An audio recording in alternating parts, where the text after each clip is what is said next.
मैं औरत हूँ और मैं औरत ही रहूंगी, ऐसा मैं नहीं कह रहा भैया, ऐसा कह रहे हैं नवाजुद्दीन सिद्दीकी अपनी 7 सितंबर को रिलीज होने वाली फिल्म हड्डी में, जिसमें हड्डी का टाइटल कैरेक्टर प्ले कर रहे हैं none other than Nawazuddin Siddiqui. ये फिल्म डायरेक्ट डिजिटल रिलीज है और OTT प्लेटफॉर्म Z5 पे ये फिल्म रिलीज हो रही 7 सितंबर को। फिल्म की कास्ट की अगर बात करें तो फिल्म की कास्ट में नवाजुद्दीन सिद्दीकी के अलावा है अनुराग कश्यप, उसके अलावा इला अरुण है और जीशान अय्यूब भी आपको एक अहम किरदार में नजर आएंगे। फिल्म का ट्रेलर जो कि डिजिटल मीडिया पर रिलीज किया गया है बड़ा ग्रिटी और रिवेंजफुल है और इस फिल्म के ट्रेलर के अंदर आपको इमोशन, एक्शन, ड्रामा, गर्ज ये कि वो सब कुछ मिलेगा जो कि आप नवाजुद्दीन सिद्दीकी की फिल्म में देखना चाहते हैं।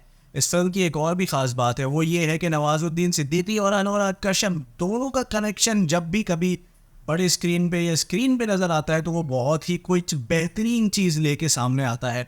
चाहे वो गैंग्स ऑफ वासेपुर हो या फिर सेक्रेट गेम्स हो, गर्ज ये कि जब कभी भी इन दोनों आइकॉनिक स्टार्स ने एक साथ काम किया है तो कुछ ना कुछ अच्छी और बड़ी ही दमदार किस्म की चीज़ बन के निकली है। देखते हैं कि इसमें क्या रिजल्ट आता है। फिल्म का ट्रेलर आप डिजिटल प्लेटफॉर्म पे चेक कर सकते हैं। बहुत ज़बरदस्त ट्रेलर है, बहुत इम्प्रेसिव है और ट्रेलर देख के फिल्म की एक्सपेक्टेशंस और भी बढ़ जाती हैं। आप ये फिल्म देख सकेंगे Z5 पे 7 सितंबर को।